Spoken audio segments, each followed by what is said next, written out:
Welcome to another video on the channel Exploring Literature with M. Today is the 18th lecture of linguistics and I will be discussing phrase structure grammar PSG in this video. Before this, I have recorded the video on ICA. For that video, go and check the playlist Linguistics in Detail on this channel. So let's get started.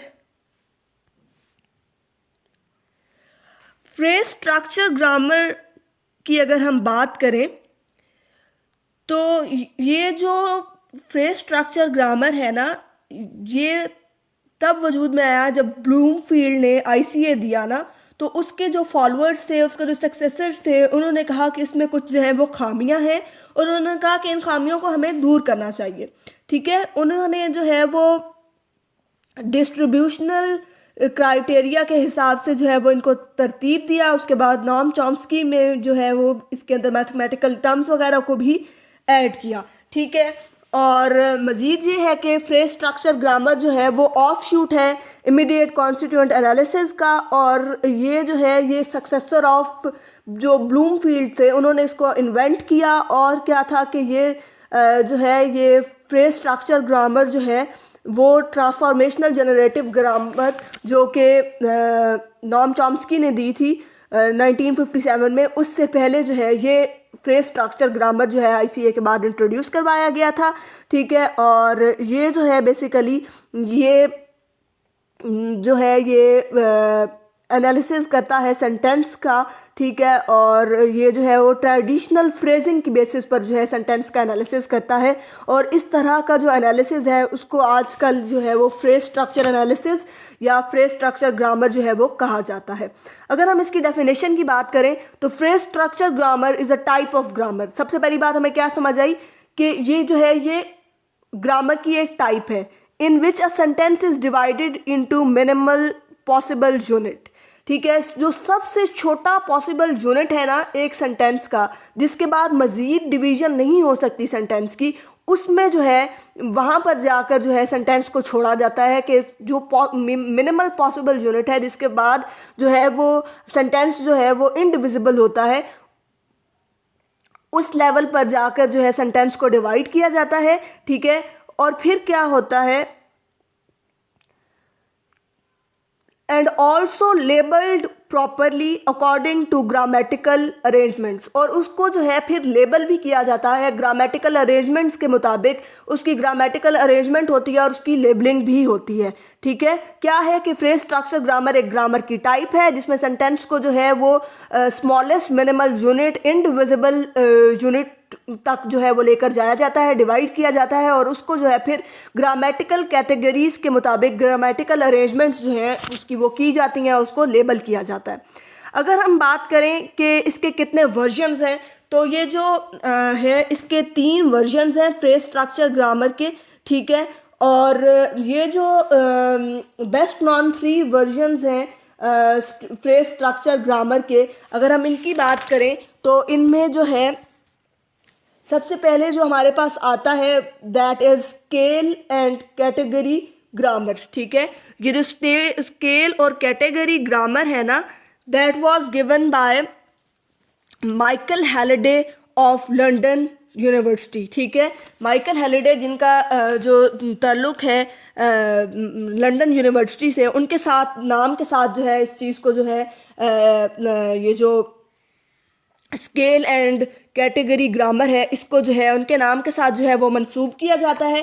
ठीक है, next हमारे पास जो है ये चीज़ है कि जो इसमें आता है हमारे पास टगमैमिक्स जो है, टॉगमैमिक्स जो है वो हमें दिया था जी केनेथ पाइक ने, और ये जो केनेथ पाइक हैं ये बेसिकली मिशिगन के हैं। ठीक है, उसके बाद हमारे पास जो उसका 3rd वर्जन है वो है स्टेरिफिकेशनल ग्रामर। ठीक है, स्टेरिफिकेशनल ग्रामर जो है ये सिडनी लॉम ने दी थी। ठीक है, सिडनी लैम ने ये दी, और ये जो है ये यल से जो है वो बिलोंग करते हैं, ही वॉज फ्रॉम यल। ठीक है, नेक्स्ट हमारे पास क्या है कि ये जो फ्रेज स्ट्रक्चर ग्रामर है ये basically deep structure of sentence की जो है वो स्टडी है।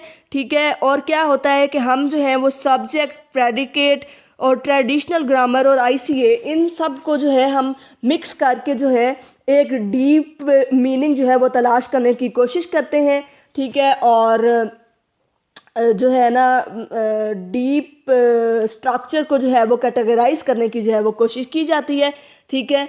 और उसके अलावा यहाँ पर क्या है कि सबसे पहले मैं आपको मज़ीद बताऊँ तो री राइट रूल्स की हम बात करेंगे। री राइट रूल्स क्या है कि फ्रेज स्ट्रक्चर ग्रामर जो है वो बेसिकली एक अल्टरनेटिव है ट्री डायग्राम का। ट्री डायग्राम का अल्टरनेटिव है, ठीक है, उसका मुतबादिल है। और ये जो है ये प्रेजेंट करता है सिंटैक्टिक इंफॉर्मेशन को किस तरह से, बाय मीन्स ऑफ री राइट रूल्स, ठीक है। री राइट रूल्स के थ्रू ये जो है ये सिंटैक्टिक इंफॉर्मेशन यानी सेंटेंस को जो है वो प्रेजेंट करता है, ठीक है। सिंटेक्स जैसे कि आपको पता है कि is the study of sentence formation. Rewrite rules basically क्या होते हैं, they are in fact the generative rules, ठीक है। और ये रूल्स क्यों होते हैं, to explain all the grammatical units in a sentence. एक सेंटेंस के अंदर जितने भी ग्रामेटिकल यूनिट्स मौजूद हैं उन सब को एक्सप्लेन करने के लिए री राइट रूल्स को जो है वो इस्तेमाल किया जाता है। इस सिस्टम को जो है वो सिंपल फ्रेज स्ट्रक्चर ग्रामर जो है वो कहा जाता है। Means rewrite rule tells us about all grammatical units, ठीक है, their purpose and their link with other words in a sentence. अब री राइट रूल्स हमें क्या बताता है, री राइट रूल्स हमें बताते हैं ग्रामेटिकल यूनिट्स के बारे में, उन ग्रामेटिकल यूनिट्स का मकसद क्या है और उन ग्रामेटिकल यूनिट्स का फिर दूसरे जो वर्ड्स हैं उनके साथ क्या लिंक है, क्या कनेक्शन बनता है सेंटेंस के अंदर, उसके बारे में भी हमें री राइट रूल्स ही बताते हैं। नेक्स्ट हमारे पास इसका अगर हम बेसिक पर्पस की बात करें तो इसका जो बेसिक पर्पस है, इसके दो बेसिक पर्पस हैं, ठीक है। और फ्रेज स्ट्रक्चर ग्रामर के और री राइट रूल्स के दो बेसिक मकसद हैं। एक तो ये कि हम जो हैं वो बेसिकली जो कॉन्स्टिट्यूएंट्स मौजूद हैं सेंटेंस के अंदर उनका हमें पता चल सके। मीन्स हमें होल ग्रामेटिकल पैटर्न जो है एक सेंटेंस का उसके बारे में पता चल सके। सेकेंडली क्या है कि जो the syntactic devices use to link the constituents together, हमें उन सिंटैक्टिक डिवाइसेस का पता चल सके कि कौन कौन सी ऐसी डिवाइसेस हैं जो कि सेंटेंस के अंदर मौजूद हैं, जो कि सेंटेंस में मौजूद कॉन्स्टिट्यूएंट्स को जो है वो लिंक कर रही हैं आपस में, ठीक है। और उन तरीक़ों का हमें पता चल सके जिन तरीक़ों से जो है जो सेंटेंस के वेरियस पार्ट्स हैं, डिफरेंट पार्ट्स हैं, वो एक दूसरे से जो है वो रिलेट करते हैं, ठीक है। नेक्स्ट हम बात करेंगे फ्रेज स्ट्रक्चर रूल्स के बारे में, ठीक है। वो क्या है कि ये जो है एक लीनियर सीक्वेंस के तौर पर, यानी फ्रेज स्ट्रक्चर ग्रामर में क्या होता है कि फ्रेज स्ट्रक्चर ग्रामर जो है वो सेंटेंस को एक लीनियर सीक्वेंस के तौर पर लेती है। यानी एक लीनियर सीक्वेंस किस चीज़ का, एक सीक्वेंस है एलिमेंट्स का, ठीक है। सेंटेंस जो है वो एक सीक्वेंस है, एक सीक्वेंस में चीज़ें चल रही हैं और वो डिफरेंट एलिमेंट्स का जो है वो एक सीक्वेंस है, ठीक है। और इसका मकसद क्या है, its aim is to identify these elements for their function and class them appropriately, ठीक है। अब क्या है कि उसका मकसद क्या है कि फ्रेज स्ट्रक्चर ग्रामर का क्या मकसद है या फ्रेज स्ट्रक्चर रूल्स का क्या मकसद है कि आइडेंटिफाई किया जा सके उन एलिमेंट्स को जो कि सेंटेंस के अंदर मौजूद हैं और उन एलिमेंट्स का क्या फंक्शन है वो भी बताया जा सके और उनकी वो क्या उनकी क्लास बनेगी सेंटेंस के अंदर, उसकी भी अप्रोप्रिएट क्लास के बारे में भी जो है वो हमें पता चल सके। सही क्लास क्या है सेंटेंस के अंदर, उन जो एलिमेंट्स हैं उनके बारे में भी हमें पता चल सके। नेक्स्ट हमारे पास क्या है, the phrase structure of a sentence is generally represented by a tree diagram, ठीक है। अगर अब हमने फ्रेज स्ट्रक्चर को प्रेजेंट करना है एक सेंटेंस के अंदर तो आमतौर पर इसको ट्री डायग्राम के थ्रू जो है वो रिप्रेजेंट किया जाता है। इस रिप्रेजेंटेशन को, फ्रेज स्ट्रक्चर की जो रिप्रेजेंटेशन है, इसको फ्रेज मार्कर या फिर पी मार्कर जो है वो कहा जाता है, ठीक है। उसके अलावा the points that are joined by the lines और ब्रांचेस आर कॉल्ड नोड्स, ठीक है। वो जो हम लाइंस लगाते हैं ना एक ट्री डायग्राम बनाते हुए, उनको बेसिकली क्या कहा जाता है, उनको नोड्स कहा जाता है, ठीक है। और there are two types of immediate constituents. यहाँ पर फ्रेज स्ट्रक्चर रूल्स की जब हम बात कर रहे हैं तो दो तरह के इमीडिएट कॉन्स्टिट्यूएंट्स होते हैं। एक तो हमारे पास होती है जी फ्रेजल कैटेगरी और दूसरी हमारे पास होती है लेक्सिकल कैटेगरी, ठीक है। अब हम बात करते हैं कि फ्रेजल कैटेगरी जो है वो क्या होती है। जैसे आपको समझ आ रही है कि phrasal category is something related to phrase, ठीक है। ये जो बेसिकली कैटेगरी है ना, it occurs at the left side of the sentence. Sentence की जो लेफ्ट साइड होगी वो जो है हमारे पास फ्रेजल कैटेगरी होगी, ठीक है। All types of phrases like verb phrase, noun phrase, prepositional phrase are included in it. VP, NP, PP सब चीज़ जो है वो हमारे पास किस साइड पे आ रही है, लेफ्ट साइड पर। तो हमें क्या पता चल रहा है कि फ्रेज स्ट्रक्चर ग्रामर में जो फ्रेजेस वाली साइड है, जो लेफ्ट साइड है, उसको हम जो है वो क्या कहेंगे, फ्रेजल कैटेगरी कहेंगे। जब हम बात करते हैं कि लेक्सिकल कैटेगरी क्या है, तो it occurs at the right side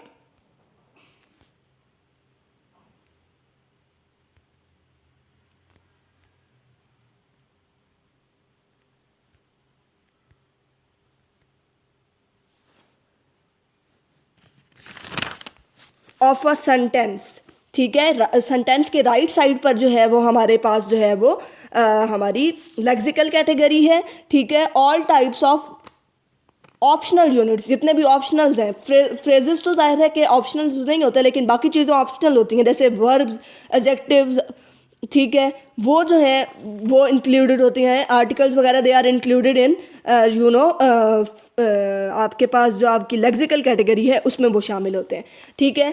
अब क्या है कि यहाँ पर नीचे भी यही चीज़ एक्सप्लेन हुई है कि ये जो नाउन फ्रेज़ है, सेंटेंस जो है वो नाउन फ्रेज़ और वर्ब फ्रेज़ पर मुश्तमिल है, ठीक है। नाउन फ्रेज़ जो है उसमें जो है वो हमारे पास नाउन फ्रेज़ जितना भी आ रहा है वो सारा जो है हमारा फ्रेजल कैटेगरी है। जब हम article, noun phrase goes to article और नाउन, वो भी हो सकता है, तो वो हमारे पास लेक्सिकल कैटेगरी है। फिर नाउन फ्रेज़ जो है वो आर्टिकल, एडजेक्टिव और नाउन भी हो सकता है, ठीक है। ये वाली साइड फिर हमारे पास क्या है, लेक्सिकल कैटेगरी। फिर नाउन फ्रेज़ में आर्टिकल, एडजेक्टिव और नाउन भी हो सकता है, ठीक है। तो ये सारी चीज़ें जो हैं ये क्या है हमारे पास लेक्सिकल कैटेगरी में, और नाउन फ्रेज वाली साइड हमारे पास क्या है, यानी जहाँ पे हम फ्रेजेस की डिस्कशन कर रहे हैं वो हमारे पास फ्रेजल कैटेगरी है। नेक्स्ट अगर हम प्रेपोजिशनल फ्रेज की बात करें तो पीपी यानी प्रेपोजिशनल फ्रेज जो है उसमें प्रेपोजिशन और नाउन फ्रेज हो सकती है।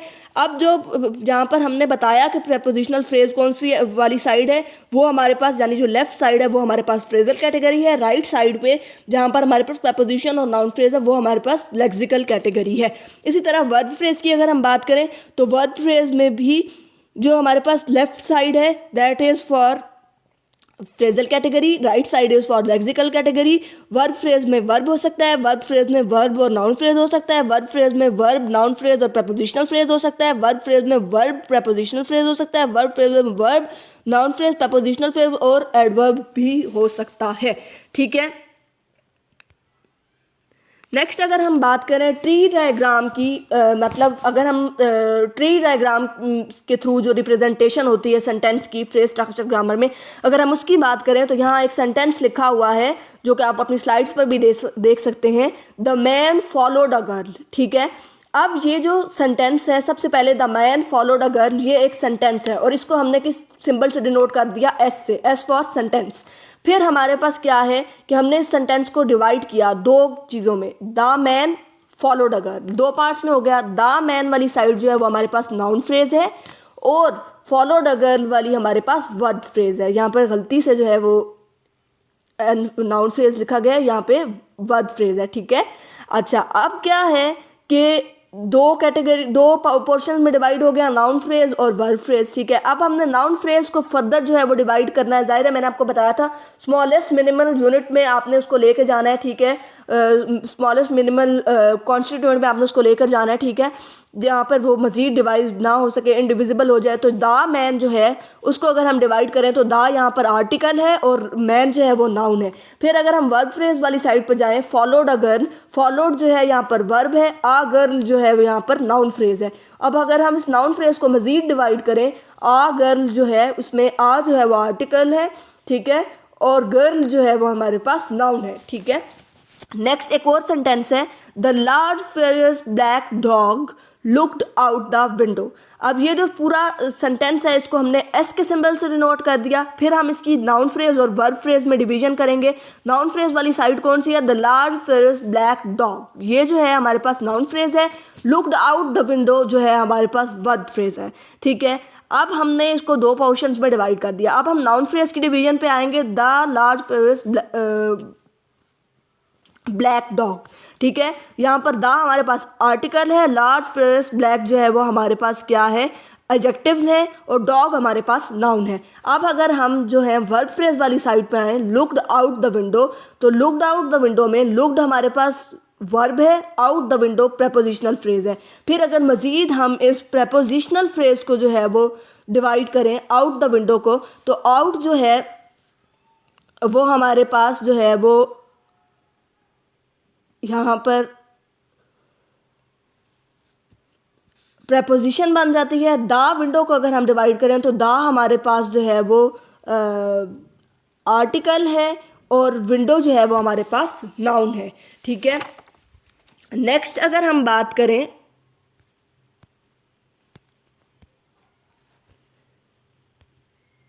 तो नेक्स्ट हमारे पास जो है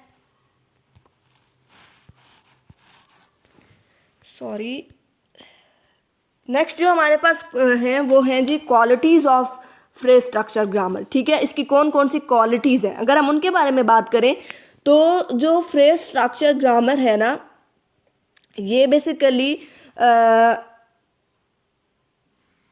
एसेंशियल होती है एक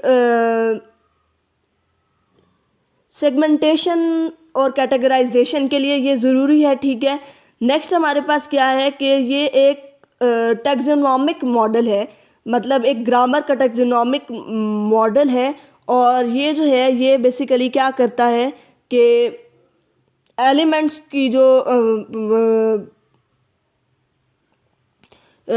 है ना आपका यानी एलिमेंट्स कौन कौन से पाए जा रहे हैं सेंटेंस में, इस बारे में बताता है। क्लास जो एलिमेंट्स की है, सीक्वेंस ऑफ एलिमेंट्स की जो क्लास है उसके बारे में बताता है, जैसे मैंने आपको पहले बताया। ठीक है, और फ्रेज स्ट्रक्चर ग्रामर जो है वो basically that can be use to analyze the sentence of any artificial language. किसी भी आर्टिफिशियल लैंग्वेज के सेंटेंस को एनालाइज करने के लिए जो है वो फ्रेज स्ट्रक्चर ग्रामर को जो है वो यूज़ किया जा सकता है। ठीक है, इसमें क्या होता है कि एक्सपेंशन रूल होता है। ठीक है, और इसमें क्या होता है कि जो एक्सपेंशन रूल इस्तेमाल किया जाता है ना, वो लेफ़्ट टू राइट जो है वो तमाम सिंबल्स को लिखते चले जाते हैं। ठीक है, जैसे मैंने आपको पहले बताया, और आखिरकार जो है अल्टीमेट कॉन्स्टिट्यूएंट तक जो है वो पहुंच जाते हैं। ठीक है, वही जो मैंने पहले बात बताई उसी को मैंने दूसरे अल्फाज में बता दिया। ठीक है, अब नेक्स्ट हमारे पास क्या है कि अगर हम इसकी लिमिटेशंस के बारे में बात करें तो लिमिटेशंस में सबसे पहले तो मैं आपको ये बता दूं कि ये लिमिटेड रूल्स होते हैं इसमें। ठीक है, लिमिटेड रूल्स होते हैं। ठीक है, और इसमें जो है कोई सिमेंटिक सेंस जो है वो नहीं बन रही होती। ठीक है, वैसे तो ये सिंटैक्टिकली तो शायद ये सेंटेंसेस ठीक होते हैं, लेकिन इनकी सिमेंटिकली कोई सेंस नहीं बन रही होती। फॉर एग्जांपल अगर कहें कि the elephant at the tree, ठीक है, या the tree at the elephant, अगर ये कहें for example the tree at the elephant, ठीक है, तो the radio lessons the table, तो ये जो चीज़ें हैं ये इनकी कोई सिमेंटिक सेंस नहीं बनती। तो इस तरह के सेंटेंसेस में फिर हमारे लिए जो है ये मसला बनाता है, फ्रेज स्ट्रक्चर ग्रामर लिमिटेड हो जाता है। ठीक है, नेक्स्ट हमारे पास ये स्पेसिफिक होता है, यानी ये जो है वो लिमिटेड सेंटेंसेस पर जो है ये अप्लाई हो सकता है। यानी जब आपका स्पीकर बात कर रहा है तो हम जो है वो नंबर ऑफ सेंटेंसेस जो हैं वो बोल रहे होते हैं, और वैरायटी ऑफ सेंटेंसेस जो हैं हम बोल रहे होते हैं, लेकिन उसमें फिर ये हमारी हेल्प नहीं करता। दूसरा ये जो है ये ट्रांसफॉर्मेशनल जो चीज़ें हैं ना उन पर, ट्रांसफॉर्मेशनल्स पर जो है ये एप्लीकेबल नहीं है। नेक्स्ट ये हमारे पास जो है वो कॉन्टेक्स्ट फ्री है, इसमें जो है वो मीनिंग को मद्देनज़र नहीं रखा जाता। ठीक है, और ओनली जो है ना ग्रामर इज़ फोकस्ड। ठीक है, मज़ीद अगर मैं आपको बताऊं कि ये जो है ये बहुत स्ट्रॉन्ग है in giving the structural description of language. ठीक है, स्ट्रक्चरल डिस्क्रिप्शन तो बहुत अच्छी देता है, लेकिन ये जो है ये डेफिशिएंट है इन जनरेटिव कैपेसिटी। वही बात कि वैसे ये ग्रामेटिकली तो ये चीज़ों को बहुत अच्छा स्ट्रक्चर के लिहाज से जो है ये बहुत अच्छा जो है वो एक्सप्लेन कर देता है, लेकिन इसकी जो जनरेटिव कैपेसिटी है यानी हमें जो चीज़ों की समझ आती है वो नहीं आ पाती। ठीक है, हमें सेंटेंसेस के मीनिंग्स जो हैं वो क्लियर नहीं हो रहे होते। It fails to disambiguate all ambiguities and understand all synonyms. ठीक है, सिनोनिम्स जो है उनको भी हम नहीं अंडरस्टैंड कर सकते, यानी ज़ाहिरी बात है कि ये जो है सारी जो एम्बिग्विटीज़ हैं उनको जो है एक तो सॉल्व नहीं करता, सारी एम्बिग्विटीज़ को जो है वो दूर नहीं करता, और फिर हमें जो चीज़ें हैं यानी वर्ड्स, एक वर्ड का दूसरा मीनिंग भी हो सकता है, बहुत सारे मीनिंग्स हो सकते हैं, बहुत सारे सिनोनिम्स हो सकते हैं, उनको अंडरस्टैंड करने में भी ये हमारी हेल्प नहीं करता। फिर जो है क्या है कि it is incapable of accounting for all the intentions of native speakers. ये बात जो मैंने आपको पहले बता दी कि अब हम ये जो फ्रेज स्ट्रक्चर ग्रामर है ये जो है ये हमें जितने भी सारे इंटेंशंस हैं जो कि एक स्पीकर बोलेगा उसकी जो अटरेंसेस होंगी उन सब को ये जो है ये हमें एक्सप्लेन नहीं कर सकता, ये इनकेपेबल है इस चीज़ के लिए। ठीक है, और फिर क्या है कि फ्रेज स्ट्रक्चर ग्रामर जो है that runs into difficulties in describing syntactic structure. वही बात जो मैंने आपको पहले बताई, सिंटैक्टिक स्ट्रक्चर्स को जो है वो एक्सप्लेन करने में जो है वो नाकाम रहता है। ठीक है, जैसे सिंटैक्टिक स्ट्रक्चर्स क्वेश्चंस का हो या पैसिव्स का हो या रिलेटिव्स का हो, इनके जो स्ट्रक्चर्स हैं उनको जो है ये सिंटैक्टिक स्ट्रक्चर को जो है वो नहीं बता पाता। ठीक है, बाकी चीज़ों के सिंटैक्टिक स्ट्रक्चर्स को तो बता लेता है, लेकिन ये जो है ये जो क्वेश्चंस हैं उनका सिंटैक्टिक स्ट्रक्चर्स नहीं बता सकता। पैसिव्स का जो सिंटैक्टिक स्ट्रक्चर है उसको नहीं बता पाता। रिलेटिव्स का जो सिंटैक्टिक स्ट्रक्चर है उसको भी एक्सप्लेन जो है वो नहीं कर पाता। नेक्स्ट हमारे पास जो है वो क्या है कि ये जो है it fails to capture deep meanings. ठीक है, डीप मीनिंग्स को जो है वो कैप्चर नहीं कर पाता, इससे हमें डीप मीनिंग्स जो है वो क्लियर नहीं हो पाते। ठीक है, और ये जो है ये ट्रू और फॉल्स का जो ग्रामेटिकल स्ट्रक्चर है ना उसको भी, ट्रू और फॉल्स ग्रामेटिकल स्ट्रक्चर को भी जो है ये डिस्टिंग्विश ही नहीं कर सकता कि क्या चीज़ ट्रू है और क्या चीज़ फॉल्स है। ठीक है, उसके बाद जो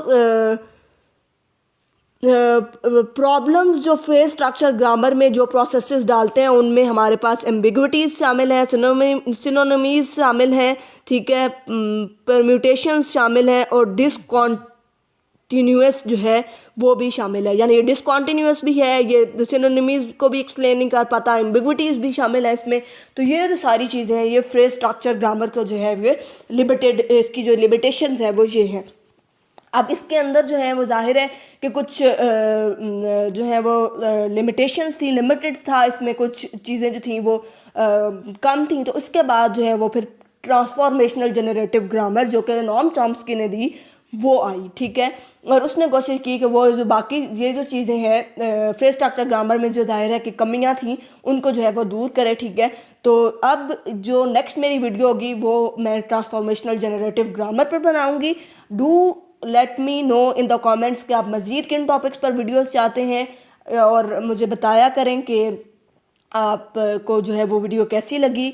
like the video, don't forget to subscribe the channel और बेल आइकन को ज़रूर प्रेस कर लिया करें ताकि आपको जो है वो लेटेस्ट अपडेट्स जो हैं वो मिल सकें। Thank you.